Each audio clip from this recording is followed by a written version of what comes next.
Oh, you've been bringing back so many fish lately. The aquarium is starting to look like a real ocean habitat. We're practically pro fishy fetchers already. You appear to take great pride in your work. You betcha.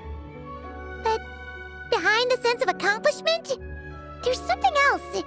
Something more like... Yeah, that's it. That's how Paimon's feeling underneath. Why's that? Paimon's not sure.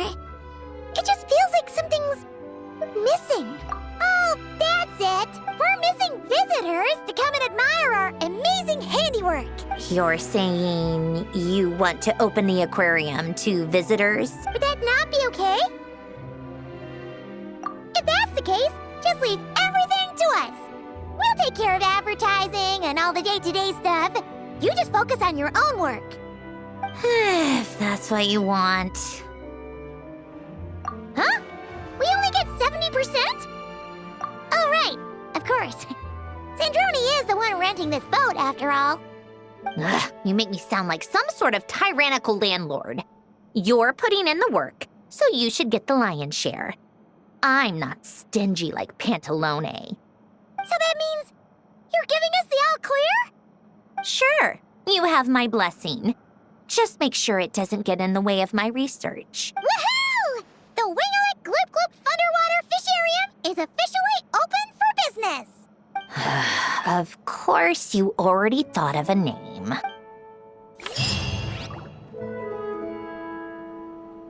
All right, now we just need to wait for the results.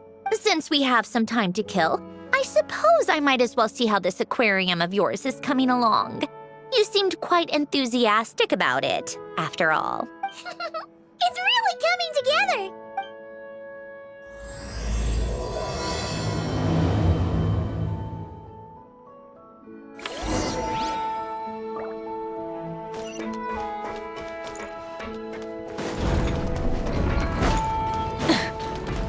Light it up!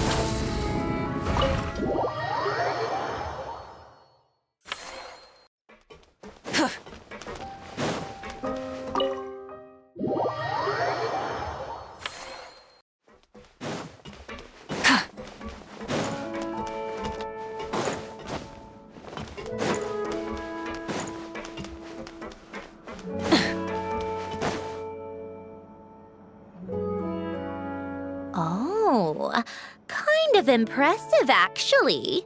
These must be the ones we caught the first time we went underwater. Like it? It's fine, I guess.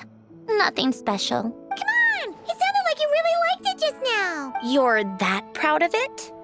Is this a sense of accomplishment or something? Well, yeah. And it's pretty! You know it's gonna be gone soon, though, right? What do you mean? After the festival, this ship will be returned to the fortress of Meropede, and this aquarium will be no more. So? So, no matter how much work you put into this place, once the festival is over, it's all just going to disappear. But not making the most of it when we have the chance is an even bigger waste! But if you know it's all going to be gone one day, why even bother? Well, because Because you still get to keep the things you gain along the way. And those are things that can never be replaced. Doesn't that make losing them even harder? well, if you put it like that, but the happy memories we make along the way last forever. You just have to take a more glass-half-full perspective. Not to mention, everything we do here is gonna be on film, so it'll still live on in some shape or form. And when you look back on it, only happy memories will come to mind? Exactly! So it's about finding joy in the process itself. Traveler! You're back already? What's wrong with that? You say that like it's terrible news or something. How did you get here? I didn't see you on the deck. Oh, never mind. We need to help Miss Guillotin hide ASAP. The crew is heading over here to shoot any second. What? They should be done by now. There was a mishap earlier that cost them some time. I was waiting on deck so I could warn you the minute you showed up. Anyway, you should head back to the captain's cabin right away. They're gonna be here any minute now. Ugh. Finally! That's a wrap for the scenes on the deck. Wouldn't have taken half as long if the wind hadn't snapped our equipment in two. Uh-oh! Too late! Change of plans then. You'll just have to hide. Hide? And where exactly am I supposed to do that? Oh, there's a box over there! You can get in that! Huh? You expect me to? Do I need my makeup done for the next scene too? For the love of... Let me see. Maybe just a quick touch-up. Huh? Traveler and Paimon? What are you doing here?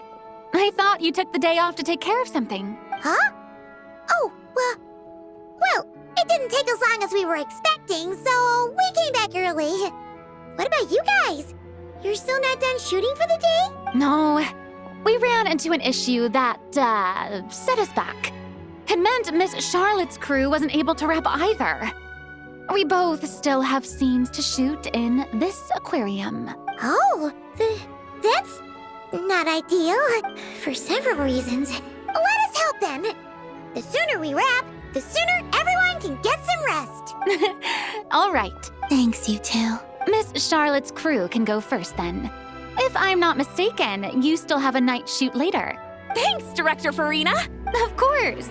Fellow artists should help each other out where we can. Agreed. Well then, camera, lights, get set up. Actors, give your lines a quick once-over. Let's try to get this in one take. All right, places, everyone. And 3, 2, 1, action. So, the story ends like this. But when Duke St. Germanus departed, he clearly said that everything was beyond redemption. Huh? That sounds familiar. Wait, it's from that novel I came across while researching the numerological array. He's only a genius when it comes to mechanics, and everything else, he's just an ordinary person. Huh? What was that noise? Whatever, I'll just fix it in post. Miss Jacoba, please don't speak as if I were the accomplice. Not so hard. This box isn't sturdy enough for that. This is why I keep saying, don't put too much trust in Clockwork Mecha. Unlike humans, machines don't have a heart. A heart? That's right. It's what's on the inside. It's also referred to as someone's soul, or likened to free will. You can think of it as a person's core, what makes them unique. In general, though, people don't believe machines are capable of having a soul. You said my emotion module was faultless. It is, but that's not quite the same thing. Do you think I have one then? A heart? I don't think so. I know so. The question is, do you recognize it within yourself? That's where you're wrong. I can't believe this. Forcing me to hide in a box and listen to this drivel. Me. In the end, clocks tick through tranquil years. Fish swim in crystalline springs. No matter how grand a dream is, it will fade away like this. Forlorn, wordless, silent. And cut. That was a long one. What did you think? If she makes them do another take, I'm going to flip a lid. And not just the one to this box. Well, there were some weird audio things going on, but acting-wise, it was great. It's a keeper. Perfect. That means I can get out of this box. It's our turn. Camera operator, set up for the next scene.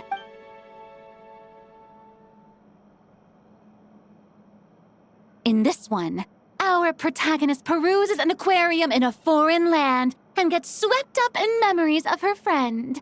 So, in terms of lighting, that's the vibe we're going for. Got that? Shoot. Paimon thought there'd be a break and Zandroni could slip away. What are we gonna do now?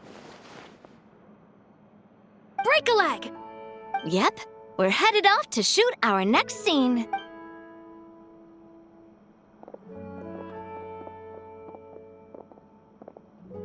All right, quiet on set! We're about to start rolling. Ready, Miss Columbina? Miss Columbina? I think she would like this. Quick, we should roll on this. It doesn't forage with the others, or prey upon its smaller kin. Instead, it remains where it is, cradled in the coral's quiet beauty, as though the raging cyclones above are of no consequence. And yet, she still stood before the cyclone in the end. So I think that story has it wrong. She is no different than us. She has a heart. Columbina.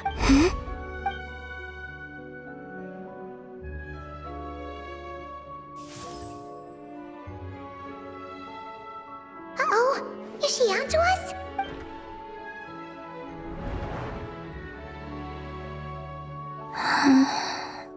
What is she doing?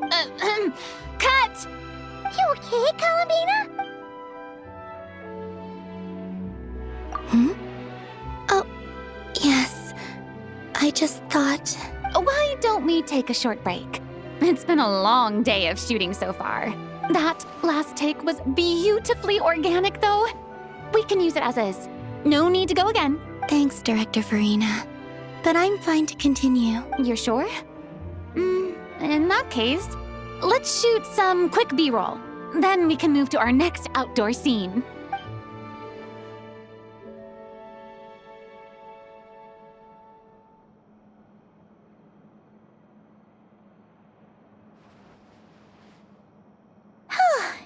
We're in the clear this time.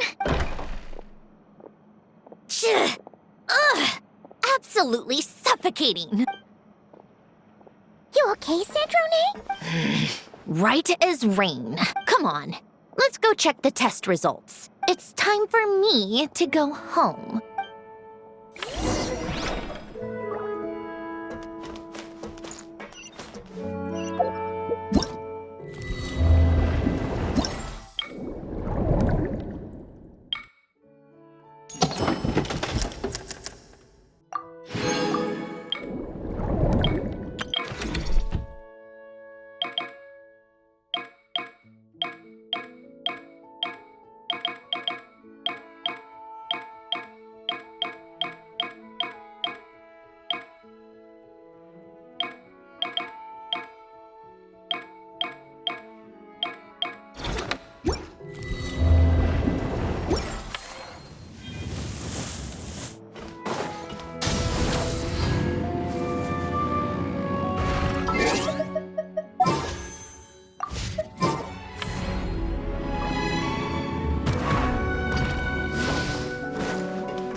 Many insects have a compulsion to follow the light. Try and stop me!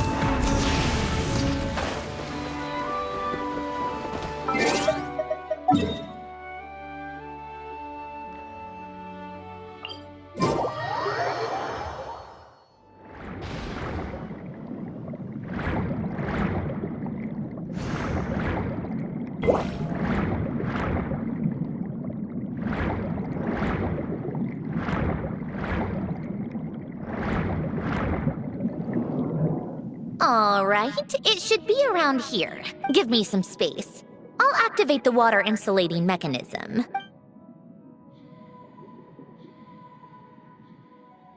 The what? Alain, much like Renee, had long predicted that the water levels in Fontaine would rise. Thanks to his expertise in mechanics, he was able to implement a few simple measures to protect our home from flooding. I told him there was no need, that I would just move when the water rose too high. But it would seem he knew a day like this would come.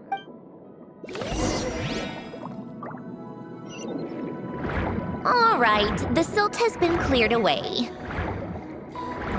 Go activate the mechanism for the first sluice gate. That will fill the empty middle chamber with water.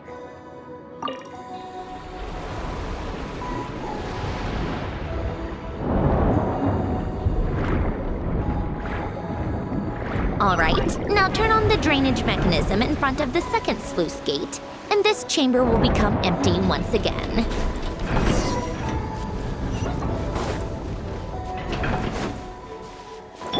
Rise with the sun!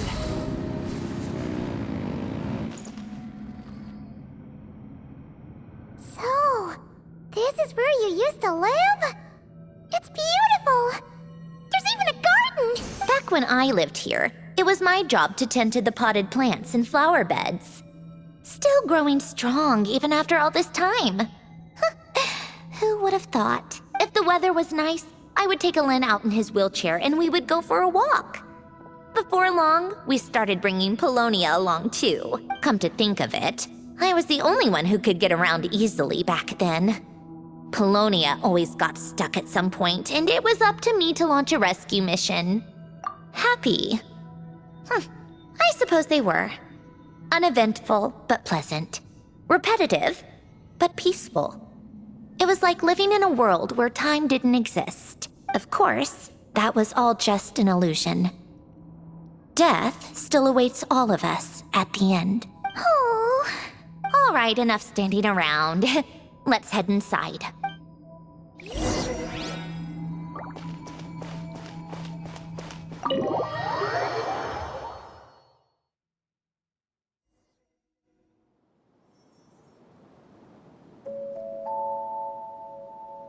Yep, this place is exactly how I left it. Nothing has changed. What is it? Huh? How did you get... Oh, Arlecchino gave it to you, didn't she? And you... read the whole thing. Just so you know, a lot of that was written a long time ago. At that very desk, to be exact. Anyway, since you've already read it, you should just hold on to it. I can always start a new one. Well, feel free to look around. I'm going to start looking for the gift Alain mentioned. Oh, but be careful with the stuff around here. I'm not saying you can't touch anything. Just try not to choke on the dust. Old notes.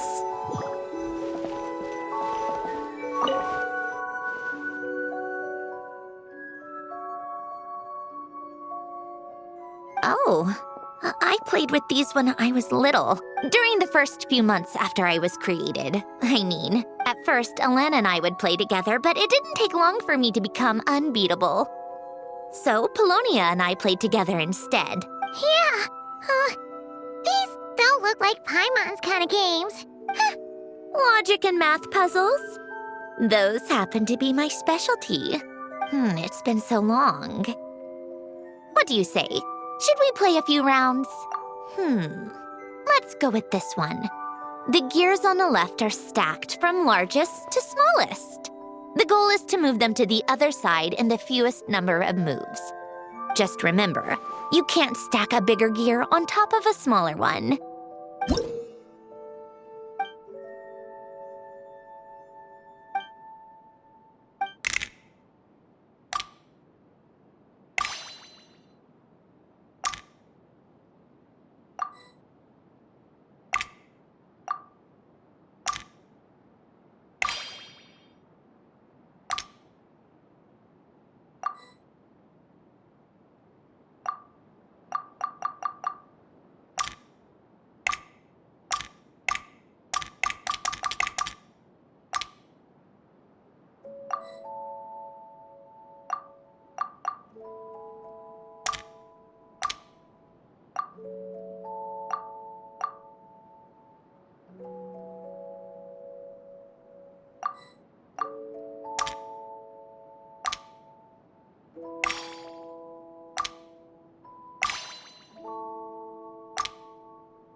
like it took you a few extra moves.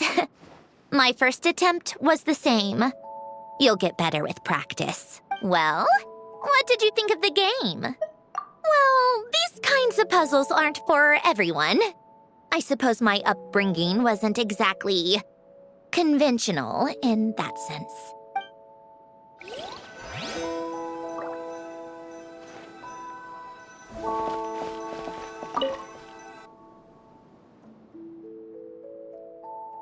Oh, these are some of Alen's drafts from his later years. Just casual doodles, really. And these are just some unimportant letters. I couldn't be bothered to sort through them before I left.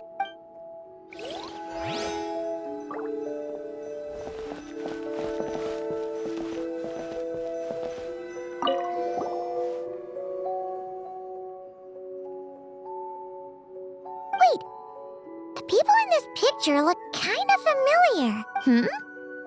Oh, this was taken when Alen and Renee were both still at the Fontaine Research Institute, before their falling out.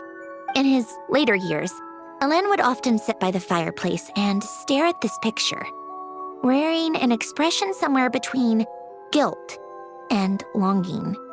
He said he sometimes regretted not helping his friend when he needed it most, even if just to stop him.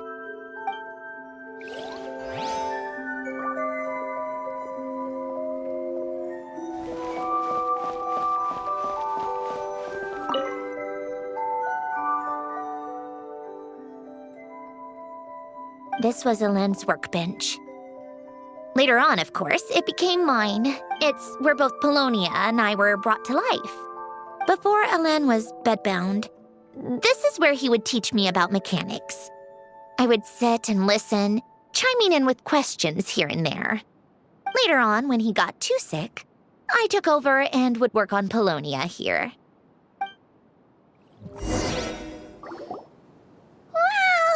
This house is filled with so many memories! It's so cozy and charming. You should have seen it at its prime, when people actually lived here. A lit fireplace, a steaming cup of coffee. That's the real deal. You know, we also used to have a mechanical piano that Alen built. Ooh, how chic! Alen never played it much. He probably wasn't able to at that point. But I managed to teach myself. Music theory is essentially math, after all. Once you learn the patterns, it's not really that difficult. I loved perusing Alen's collection of classical music. The chords and harmonies felt like individual mathematical puzzles. It was fascinating. So I did some composing as well. But as Alen continued to deteriorate, even the sound of music began to grate on his nerves. So I got rid of the piano. Aww. Back then, I assumed a piano was like an ordinary clothing rack, commonplace in every home and easily replaceable. It was only after I left that I realized how hard a good piano is to find. Enough about that. Alen's gift should be just in here. The only things undisturbed before I left were a few of his personal belongings.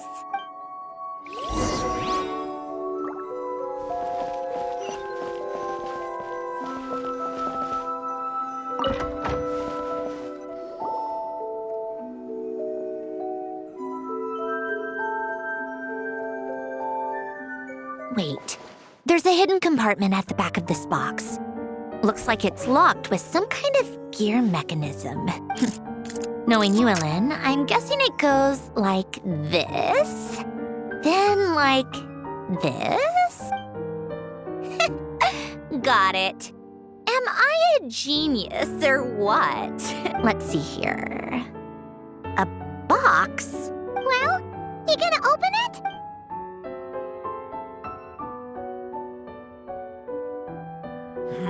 It's heavier than I was expecting.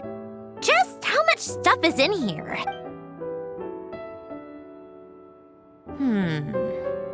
A letter?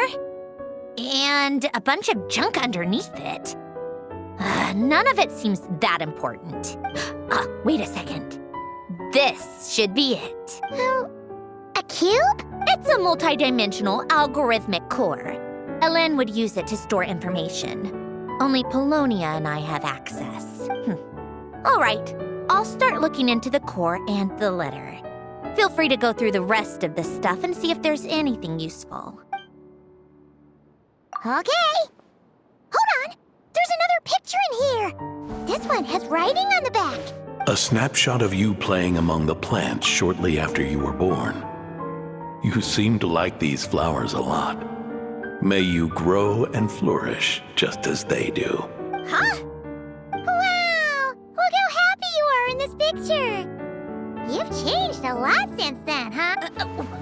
What's that supposed to mean? Just that you come off kind of aggressive sometimes. Or, annoyed at everyone around you. Well then, people should stop being so annoying. It's not like I'm the one with the problem. Of course not. Oh, here's something else. Looks like a piece of paper torn out from somewhere. Today, I solved another math puzzle and made a breakthrough on a construction problem the Institute has been stuck on for years. Am I a genius or what? No, wait, that's From now on, I should have people address me as Her Highness the Clockwork Princess, unraveler of all reason. Nope. No more of that. I thought I tore this page out. You wrote this? Then how did it get... Wait, there's more writing at the bottom. You seem to have developed a distaste for this particular entry, considering I found it in the trash. I'm sorry, but I could not help but hold on to it. Forgive me. Helen! Don't be embarrassed. Everyone goes through a phase like that. Nonsense. I wasn't even the one who wrote that. It must have been Polonia. That's enough. I told you it was Polonia. You know what? We're done with this. No more rifling around in the box. Just put it down and let me read the letter. To my little clockwork princess. Not another word. Got that? If you're reading this, You've most likely received the gift I left for you. I just hope you didn't stumble across all this while cleaning out my effects or something trivial like that. I once asked if there was something you wished for. Do you remember that? I wonder if time has changed your answer. Regardless, I have another gift. A formula that will allow you to come face to face with the anomaly inside of you. If you even still call her that. Why this gift? To understand that, allow me to wax poetic on the soul once again. I would ask you to stick with me until the end, but I know you will. You always have. I believe a person should be born twice over in their lifetime. First, there's the birth that grants us life. Then, the birth of the soul. It's a matter of transforming the life bestowed upon us into the life we choose for ourselves. And to do that, we must look inward. We must make a conscious choice to define the meaning of our life, instead of allowing the happenstance of our existence to pass us by. This is the process of recognizing the soul that lives within us. You are my proudest masterpiece. I told you that long ago. But to me, you have never been a creation or a machine. To me, you're just like the rest of us. You have a heart. In fact, some theories think of the human brain as nothing more than a machine, and thought the product of its computations. So you see, perhaps we're not so different after all. Your inner machinery is just far more advanced than most, no matter how one looks at it. The heart is a complex thing, a place where logic and reason collide with our emotions. Your computational capacity allowed you to become sentient and develop logical reasoning. But it also granted you something that, on the surface, might seem contradictory. Emotion. Emotions and logic often clash with each other, and those instances of discord can accumulate over time. That is the source of what you refer to as the anomalies within you. As you told me once, you've always known what you don't want, yet you've never wished for anything in particular. Similar to how a blind person can feel when a part of their body is in pain without being able to fully visualize its form, such is your relationship with your soul. So, what I leave you now is this: a formula that will allow you to see the shape of your soul. For if you want to protect your heart, you must first be able to recognize it within yourself. Of course. Whether you use it is entirely up to you. You are, and always have been, free to do as you wish.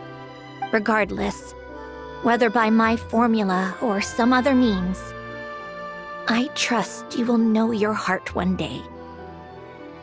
You always were a fast learner, and the smartest person I've ever known.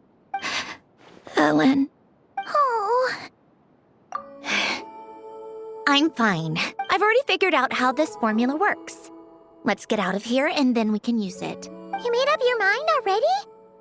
You're gonna do it? Why wouldn't I? Resolving the anomalies within my core is the reason I came here in the first place. No, I can do this on my own. But, do you want to watch? What do you mean? I already know what anomaly I need to resolve.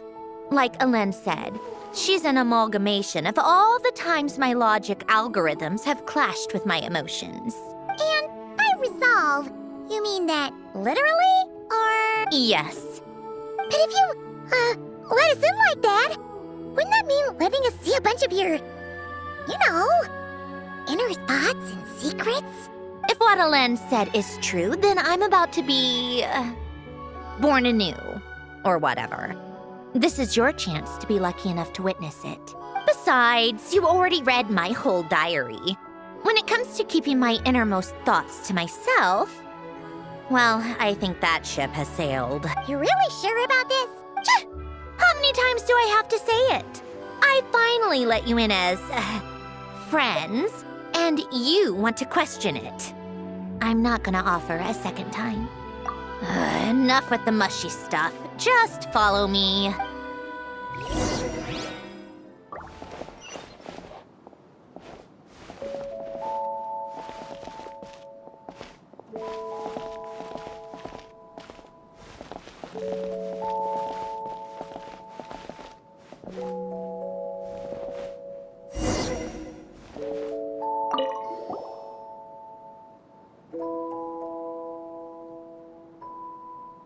All right. With the numerological array, I can construct a simple formula that will allow you to experience what I see and hear in real time. Oh, just like St. Lolly's scent-sharing technique. Been there, done that. Huh. Sounds like that shaman has some tricks up her sleeve. The arcane and the mathematical are both fundamental laws of this world. Being able to achieve a similar result through both isn't surprising. Anyway, let's get this show on the road. But no comments from the peanut gallery, okay? I know I offered, but I still don't want any interruptions.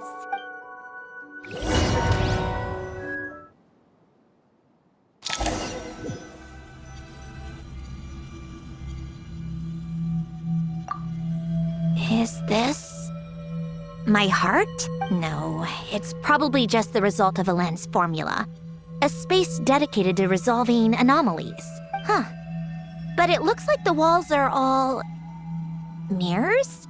You made it. About time. Is that me? From the past. You just spoke of anomalies. Well, here I am. What happens when emotion contradicts reason? Shall we sit down and talk?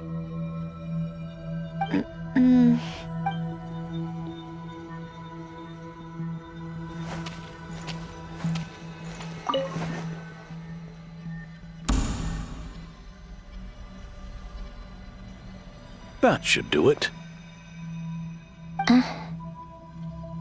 Hello? My name is Alain Guillotin. Can you hear me? Brings back memories, doesn't it? The time we spent here. Here. I want you to have this. A notebook? You can use it to write things down. I don't need to write things down. I have unlimited memory. Even so, some things are more important than others, right? You can use it to write about the things that matter. So you wish me to carry out a basic priority sorting operation? I suppose you can think of it like that for now. But journaling is also an act of finding oneself. Much like we use wooden stakes to guide a plant to grow in a certain manner, what we choose to write down gives the soul much needed direction. In the act of choosing what to forget and what to hold on to, we decide what kind of person we want to become. I don't understand. Like I said earlier, I don't need something like this. This is where we were born, where our life began. Mornings of tending to the garden, afternoons spent cleaning, reading, or studying, evenings of cozying up by the fire, listening to Alain share stories about his past. Alain. What is it? What are you drinking? Oh, this? It's coffee. It, makes me more productive. I want to try it. Oh, okay. Here. Bitter. Speaking of, why did you design me with senses? Taste, smell, touch. Well, I'm not quite sure. It just felt like the right thing to do. I suppose I hoped you might have a life of your own one day, and that you deserve to experience all life has to offer. Oh. Still bitter. But the smell is nice.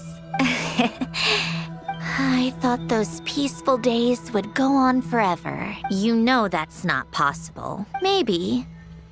But how was I supposed to know the end was just around the corner? That was just bad luck, was it? Well, it certainly became a pattern, now didn't it?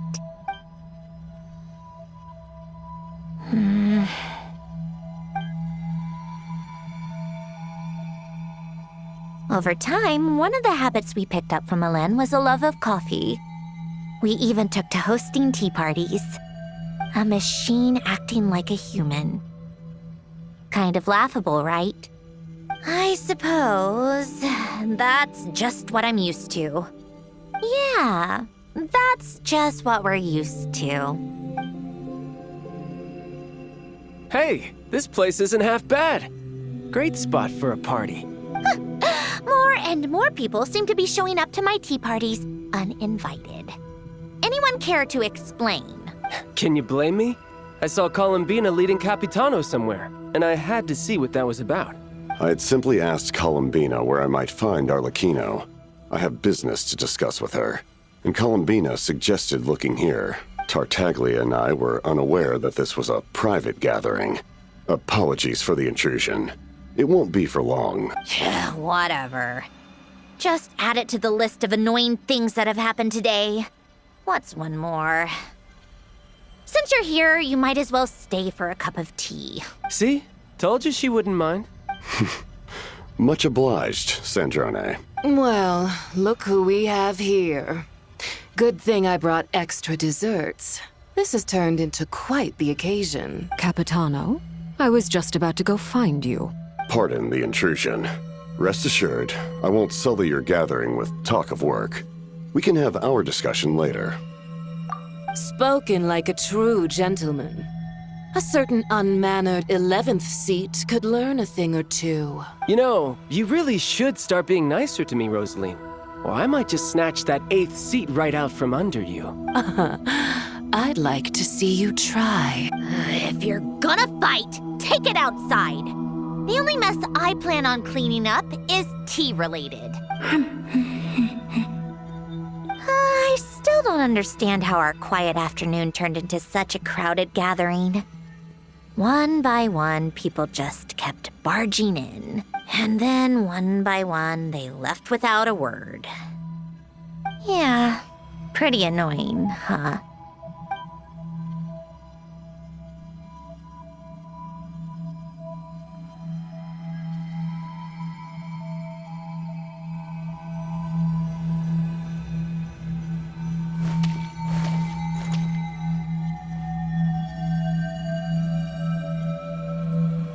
Of all my days with the Fatui, the times I spent with you, Arlecchino, and Rosaline, they were my favorite. Goodbye, Sandrone.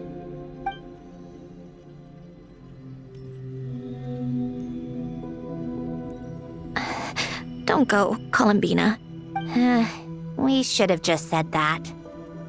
Why didn't we? If we had, would the story have had a different ending? She couldn't stay. There was no future for her here. She would have just faded away. You're right. I suppose that's why you call me an anomaly. Every time you make a decision, there's a voice inside your heart. My voice, asking to contradict all logic and reason. Why didn't we make her stay?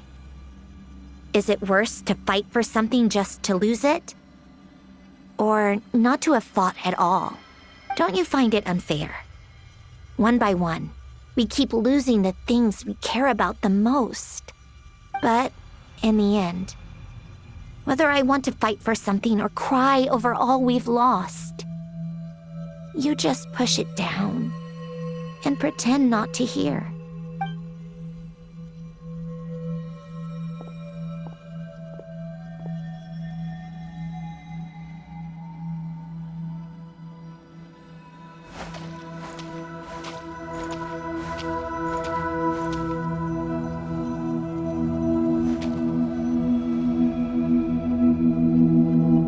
Now, even Polonia, the other half of Elend's legacy, the last remaining member of our family, even Polonia is no longer with us. I did everything I could, but it's just like Elend always said. Polonia was one of a kind. There was no replicating what he managed to create. Don't you feel like our connection to the past is fading bit by bit? Like, even the things we have left are slowly slipping away. I suppose. But you can't move through life without having to say goodbye. And even as we experience loss, there are always new things to be gained. Ever so logical. What's your take, then? It feels like the more I care about something, the faster the world takes it away. It sounds so stupid, but I can't help it. That's the hand life has dealt me time and time again. Why even fight for something that's just going to be lost in the end? Better to never have had it at all. Better if it would all just disappear. Dark, I know. But the heart wants what it wants. Maybe the stellar linchpin appeared because of me. Because of what I wish for. I don't think so. Yeah, probably not. What an anomaly wants goes against all logic and reason after all. Well, go ahead and do what you came for. You're here to resolve the anomaly, aren't you?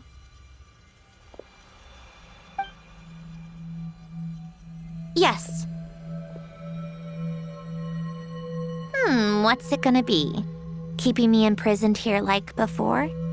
Or eliminating me entirely, like debugging a code? That might actually be a mercy. I don't care. I just don't want to experience the pain of loss ever again. Go ahead. I'm ready.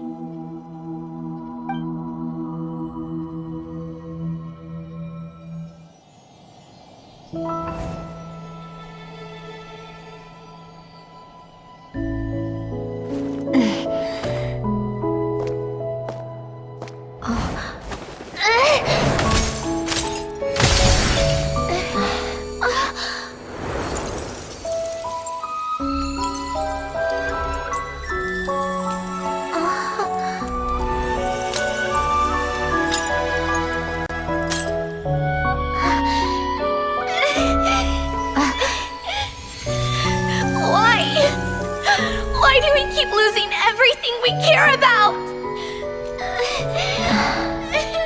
I know it hurts, but that's life. I wish... I know. I've always known.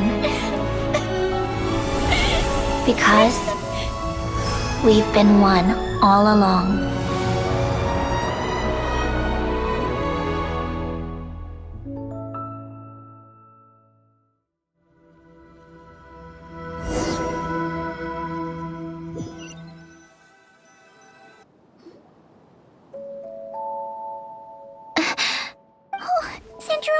I'm fine. It's okay to cry, you know. Cry? You've got to be kidding me. Save the comforting for someone who needs it, Paimon. The emotional side of my core algorithm, my emotion module, has always been fully developed and operational. Elen tried to tell me that too. I've just chosen to ignore her voice all this time. I suppose. Come to think of it, it's kind of like the aquarium on the ship. The aquarium? The old me took one look at it and saw something I would inevitably lose. So I stopped putting in the effort. Then, one by one, the fish all swam away, and the place became even more bleak and depressing. Pretty pathetic, right? Don't say that. A lot of people would feel the same. It just shows how much you care about what you have. Now? After seeing what you've done with the aquarium, I have to admit, I think it's beautiful. It's like you said, we get to keep the things we gain along the way. And those are things that can never be replaced, because we choose to hold them in our hearts. Well said. Besides, I've already died once. I'd be stupid not to make the most of this second chance. Right. Earlier you, or your inner self, mentioned something about her wish. What was it? You think that's something you can just ask and I'll tell you? Think again. I may have accepted my emotional self, but I'm not about to go all soft and mushy on the inside and pour my heart out. That said, taking a step in the right direction couldn't hurt. Starting with cleaning some old aquarium tanks of my own. Huh? Metaphorically speaking, I mean. Come on, let's head back to the ship. I need to talk to that shaman.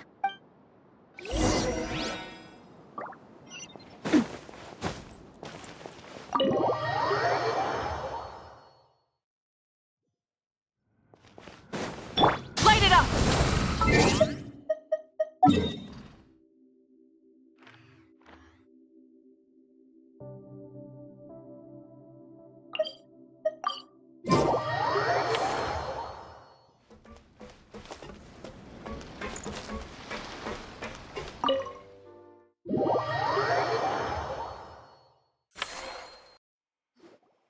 Huh? Resentful lost souls? You couldn't get comfortable sleeping near the Opera Epicles, right? Well, I bet that's why. The Fountain of Lucine is where all the water in Fontaine gathers. So that's where the emotions within the water converge as well. Hold on. If it's souls we're dealing with, feeling uncomfortable should have been just the beginning. I should have been able to hear their voices or something. And under normal circumstances, I'm sure someone of your talents would have. The problem is, these souls are no longer complete. Remind me how they ended up like that again? You mentioned something about them being split apart? Yes, It's called soul severing. Renee of the Nartsitzenkreuz Ordo came up with it. After learning of Fontaine's impending doom, Renee thought if he could find a means for the soul to live on in perpetuity, it might ensure the world's salvation. Soul severing was the first step of his research. Unfortunately, his theory of the 4 orthants was imperfect at the time, and a failure along the way caused his physical form to dissipate. Jakob, another member of the Nartsitzenkreuz Ordo, sought to carry on Renee's legacy and restore his physical form. He even used some of the people who stood in his way as test subjects for his research. By severing their souls? Yes. After Renee successfully awakened, the two continued their research, and all the severed souls ended up merging into Renee's consciousness. After you saved Fontaine by turning Fontainians into true humans, these souls returned to the ley lines. But the souls severed before Renee awakened had nowhere to go, doomed to forever wander the waters of Fontaine as listless spirits. Almost as if they exist outside the bounds of this world, unrecognized by the ley lines or fate. No wonder I couldn't sense them. Not only that, but over time, they began to fuse with other entities. Their inner resentment lured in all sorts of evil beings, which corrupted and defiled them into nothing more than accumulations of filth. But the full transformation must have been recent. Otherwise, the Udex surely would have noticed. Wait, no, he must know already. That would explain the underwater melazine patrols. No wonder I kept running into officers from the Mara Chaussee Phantom earlier. In that case, let's go find Nervalette and we can sort it out together. No, not just yet. Why not? For one, the diplomatic castle alone would be a nightmare. Even though I haven't reported back to Snezhnaya yet, I'm not planning to leave the Fatui anytime soon. Besides, with me here, success is a done deal. Involving other people would just complicate things. All I need is for Miss Lolly to help pinpoint the location of this monstrosity. Think you can do it? With my eyes closed. This is what I do. I'm a lot better at it than manning a desk, at least. But, how exactly do you plan on resolving this soul stuff? Even to me, there's no obvious answer. Seems pretty complicated, all things considered. Just trust me. I have the perfect solution. Oh, all right. If you're that confident, we'll follow your lead. Why the sudden interest in helping Fontaine with this, Androne? You never knew Renee and the others. No, I didn't. And you're right. This problem has nothing to do with me. I wouldn't get within 10 feet of the Nartsitzenkreuz Ordo or its members. But in his later years, Elen told me he regretted not helping his best friend when he needed it the most. He also felt sorry towards Marianne for being too lost in his mechanical research to look after her properly. If he were still with us, I think he'd do the same. He might have a few choice words to say about it, but even after everything, he wouldn't leave his friend's mess for someone else to clean up. Friends shouldn't hold grudges or leave behind regrets. Fixing what happened between him and Renee was one of his greatest wishes. All I'm doing is fulfilling it in his stead. You know, you really do seem a little different now. You mean everything that just happened wasn't for nothing? Why, thank you for pointing out the obvious, Paimon. Just washing off the grime of the past. Turns out, a lot can build up after being ignored for so long. What's this about aquarium tanks all of a sudden? They go off on some grand adventure and what? Now they have their own private code? Stupid. All right then, Lolly. Tracking this thing down is up to you. Huh? Oh, right. No problem. You got this, Granny Eatsley! You! Come with me to Hotel de Boer for a drink. Right now. Why? Because I said so, Miss Guillotin. I'll report back on the location tomorrow morning. Just need a drink or two first to bolster me up. Well, don't let me keep you. All right, you. Time to go. I've got scores that need settling. Huh?